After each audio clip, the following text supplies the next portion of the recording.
Assalamualaikum warahmatullahi wabarakatuh. Nama saya Cik Nur Zulaikha binti Cik Muhammad Zain, memegang nombor metrik S62007. Saya merupakan pelajar sarjana muda pengurusan maritim. Hari ini, saya akan membentangkan program citra di bawah subjek MPU 3312. Saya memilih 3 elemen daripada 6, iaitu elemen kerohanian, elemen sukan dan rekreasi dan elemen komunikasi. Elemen kerohanian, saya memilih 2 aktiviti, iaitu ceramah Maulidur Rasul, iktibar daripada perjalanan hidup Nabi Muhammad SAW, dan yang kedua adalah usrah bulanan, iaitu qanaah kunci kejayaan. Manakala elemen sukan dan rekreasi, saya memilih aktiviti Maritim Virtual Run dan pertandingan quizzes Math is Fun 2021. Dan elemen komunikasi pula, saya memilih aktiviti bengkel Microsoft Excel dan program Festival Kerjaya Maritim 2022. Elemen pertama iaitu elemen kerohanian, saya memilih aktiviti ceramah Maulidur Rasul, iaitu iktibar daripada perjalanan hidup Nabi Muhammad SAW. Ceramah ini diadakan pada 3 Disember 2021 pada jam 9 malam hingga 10.15 malam. Program ini bertempat di YouTube secara live. Pengajar program ini adalah Kelab Komtej. Terdapat beberapa objektif melalui program ini, iaitu meningkatkan ketakwaan dalam diri peserta dengan menjadikan Nabi Muhammad SAW sebagai contoh teladan. Yang kedua, memberi pendedahan kepada peserta mengenai sejarah hidup Nabi Muhammad SAW. Dan yang ketiga, meningkatkan semangat bagi peserta untuk menjadi insan yang lebih baik berbanding sebelumnya. Manakala hasil pembelajaran yang saya perolehi adalah dapat menambahkan ilmu pengetahuan yang baik tentang Nabi Muhammad SAW, dan yang kedua dapat memberi kesedaran kepada kita untuk berusaha memperbaiki diri atau keadaan kepada yang lebih baik, dan yang ketiga dapat membuatkan kita untuk menanam azan untuk mengikut sunnahnya. Ini adalah bukti penlibatan saya dalam ceramah tersebut. Aktiviti kedua saya adalah usrah bulanan, iaitu qanaah kunci kejayaan. Usrah ini diadakan pada 13 Januari 2022 pada jam 9 malam hingga 10 malam. Usrah ini diadakan secara atas talian, iaitu secara live di Instagram. Pengajar usrah ini adalah Mat Usrah UMT. Objektif daripada program ini adalah dapat melahirkan sifat syukur dalam diri pelajar.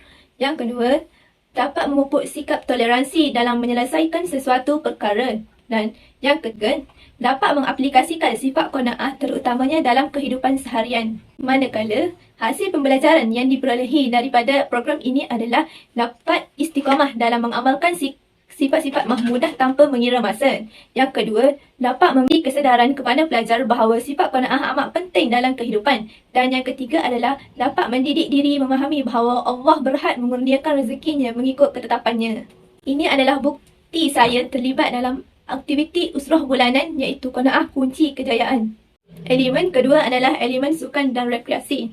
Aktiviti yang saya sertai adalah Maritim Virtual Run, iaitu bertarikh pada 30 September hingga 30 Oktober 2021. Masa adalah bebas, tempat adalah bebas, dan pengajar program adalah Kelab Mahasiswa Pengurusan Maritim. Melalui program ini, terdapat beberapa objektif, iaitu mempromosikan bidang maritim dan UMT secara tidak langsung melalui penganjuran program di peringkat kebangsaan. Selain itu, dapat melahirkan mahasiswa-mahasiswi sarjana muda pengurusan maritim dalam model insan yang dapat memenuhi aspirasi kebangsaan dengan memupuk sikap berdaya saing secara sihat dan bercita-cita tinggi dalam mencapai sesuatu matlamat. Dan seterusnya adalah dapat melahirkan model insan yang sentiasa aktif walau di mana sahaja berada dengan keterlibatan program yang dianjurkan oleh kelab dari universiti. Manakala hasil pembelajaran yang daripada program Maritim Virtual Run adalah dapat mengenali bidang maritim dengan lebih mendalam melalui pendekatan program yang diadakan. Yang kedua, dapat menyihatkan tubuh badan dan mengelakkan daripada ditimpa sebarang penyakit, iaitu seperti stres dan obesiti. Dan yang ketiga, dapat mengekalkan tenaga dan kekal aktif sepanjang masa. Hal ini dapat memudahkan pelajar untuk melakukan sesuatu aktiviti. Ini adalah bukti penlibatan saya dalam program Maritim Virtual Run.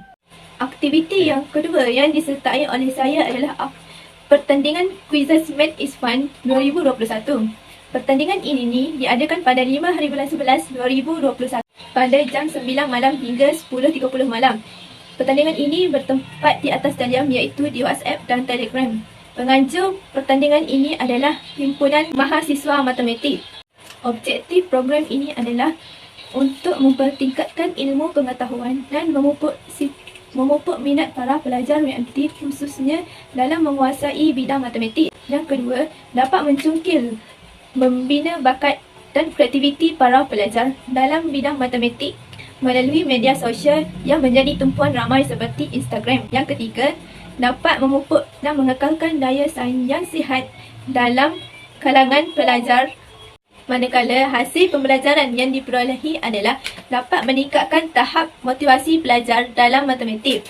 Selain itu, dapat meningkatkan kesedaran kepada pelajar tentang kepentingan menguasai kemahiran tertentu dalam matematik. Dan akhirnya untuk melahirkan pelajar yang kompeten dalam bidang matematik. Ini merupakan bukti saya dalam program ini. Elemen terakhir adalah elemen komunikasi. Aktiviti pertama adalah bengkel Microsoft Excel. Bengkel ini diadakan pada 8 Januari 2022 pada jam 9.45 pagi hingga 1 tengah hari. Program ini diadakan secara atas talian iaitu di Cisco Webex. Program ini dianjur oleh Kelab Mahasiswa Pengurusan Maritim. Objektif pertama yang diperolehi daripada program ini adalah untuk menambahkan pengetahuan pelajar tentang kelebihan dalam penggunaan perisian Microsoft Excel. Yang kedua, untuk mendedahkan pelajar mengenai aplikasi perisian Microsoft Excel bagi mengurus dan menganalisis data dengan lebih cekap. Yang ketiga, untuk meningkatkan kecekapan mahasiswa dalam mendokumentasikan data. Manakala hasil pembelajaran yang diperolehi adalah dapat memberikan teknik mengumpul, menganalisis dan mengurus data dengan lebih sistematik dengan menggunakan Microsoft Excel. Selain itu, untuk meningkatkan lagi kebolepasaran pelajar bagi persiapan menempuhi alam pekerjaan. Dan yang terakhir, dapat memberi kemahiran kepada pelajar untuk mengurus penyenaraian data dengan lebih berkesan dan mempercepatkan sesuatu kerja yang melibatkan data yang banyak. Ini saya lampirkan sijil saya menyertai program ini. Aktiviti terakhir yang saya sertai dalam elemen komunikasi adalah program Festival Kerjaya Maritim iaitu pada 22 hingga 23 April 2022. Pada 22 April 2022, program ini diadakan pada jam 8.30 pagi hingga 11 pagi. Manakala pada 23 April 2022, masa yang dilaksanakan adalah pada jam 8.40 pagi hingga 4.30 petang. Tempat diadakan program ini adalah secara atas talian iaitu di Cisco Webex. Penganjur program ini adalah pihak Mahasiswa Pengurusan Maritim. Pengisian program adalah dapat mengetahui langkah-langkah mengenal pasti kerjaya yang sesuai dengan kemahiran dalam bidang yang diceburi. Selain itu, dapat meningkatkan keyakinan diri dalam pelajar dalam pekerjaan yang bakal diceburi. Seterusnya, memberi gambaran yang jelas mengenai alam pekerjaan dan kebolepasaran graduan UMT. Dan yang terakhir adalah meningkatkan semangat moral dalam pelajar untuk menamatkan pengajian dengan tepat dan jayanya. Hasil pembelajaran yang diperolehi adalah dapat mempertingkatkan keyakinan diri dalam kalangan pelajar untuk mengenali potensi diri dan kemahuan dalam kerjaya yang diingini. Selain itu, dapat memberi pendedahan kepada pelajar berkenaan peluang pekerjaan yang luas dan kaedah pemilihan kerjaya yang bersesuaian dengan pelbagai cara seperti melayari laman sesawan yang menawarkan kerjaya yang diminati dan seterusnya. Memberi peluang kepada pelajar untuk mengenal potensi diri mereka dan situasi peribadi masing-masing sebelum membuat pilihan kerjaya pada masa akan datang. Ini saya lampirkan sijil penyertaan saya dalam program Festival Kerjaya Maritim. Sekian daripada saya. Terima kasih. Assalamualaikum warahmatullahi wabarakatuh.